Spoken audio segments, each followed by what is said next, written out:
Netcasts you love. From people you trust. This is Twit. I'm Andy Ihnatko of the Chicago Sun-Times. This is Before You Buy, and this is the new Motorola Moto X 2014 edition.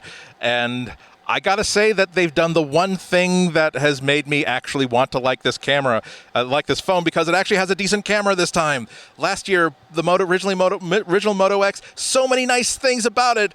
I was ready to praise it to the skies. I was ready to say, oh, they're doing so many things that are right. And boy, it's a very Apple-like phone, and how they think about how the device has to relate to the person, and they have a long plan and all this sort of stuff. But the camera was terrible. It was just horrible. It broke my heart. There's no way I could take a decent picture with it. And I have cameras that are mediocre cameras. Not every camera can be the Nokia 1020 or the iPhone 5S, but the phone that I have, which is neither one of those things, I can at least take a picture, and it won't be the best photo ever on here, but 30 seconds in iPhoto, and it's wonderful. That's fine. I couldn't save anything with the Moto X's original camera.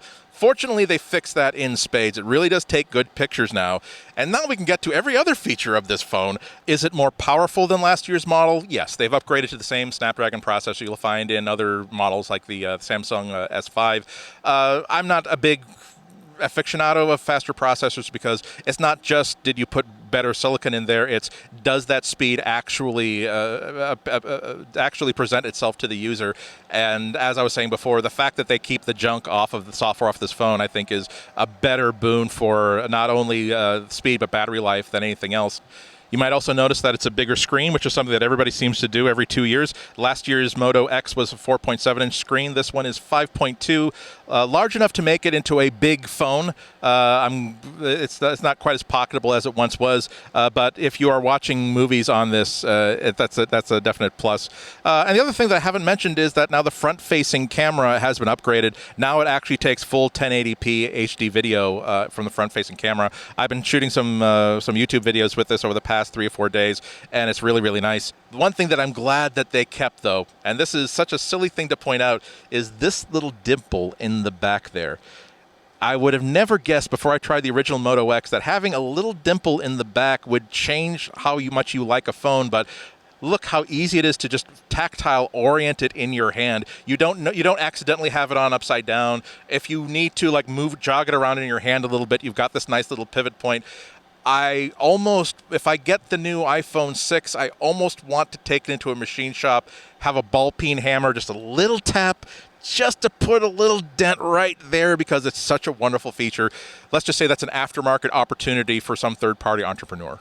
There's so many features of this phone, of the Moto X line, that are intangible, of Motorola, because they try to give as pure an Android experience as possible, which means that whereas Samsung might have a much hotter processor, they also load up the phone with so much junk that's stealing CPU cycles that a lot of it just gets burned away in these features that you don't actually use or don't actually need by third-party partners. This is, as you light it up, and it's as close to a stock Android as you can possibly get without spending $600 for a Google Play edition of this device.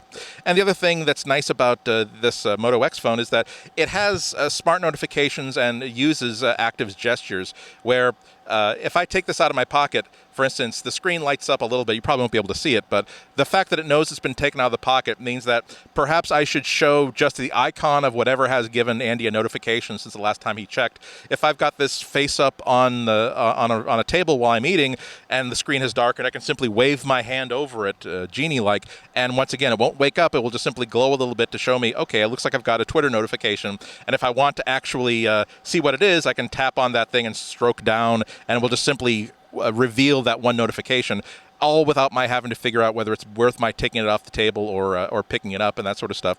I also like the motion gestures they do. I use this all the time. Now that there's a camera worth using, it's great to have this feature where you take it out, you just do this, and it automatically launches the camera app and makes it ready for taking pictures. I think that's why last year and this year too, I think of it as the most iPhone-like phone that's out there.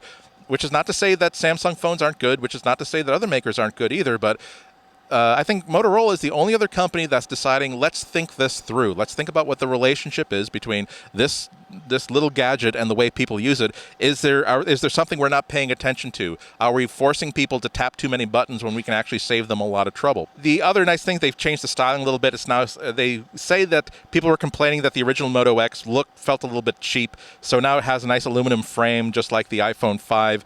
They've also added you've always had the ability to customize it with hundreds of different body colors, hundreds of different trim colors. Now they've also added wood and leather to the mix. So this smells like the wallet that my grandmother used to give me every other year for Christmas. The other nice thing is that this is just $99 on contract, which if you compare this to most of the other $99 phones you get out there, it's usually a year old, 2 years old.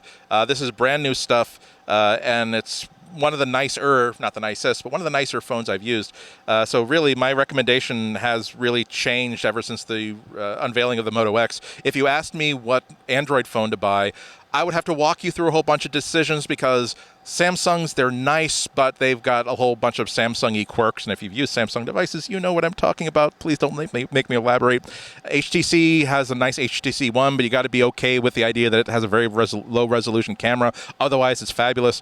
Xperia, also very nice. You have to walk people through. Now I think I finally have a default recommendation for Android phones. I will say if you're interested in Android, get this. It works really great. It's built very well. You'll get updates very, very quickly. And Motorola is a company that I'm convinced really does have a long-range plan for their Android product line, as opposed to just simply wanting to crank out phones.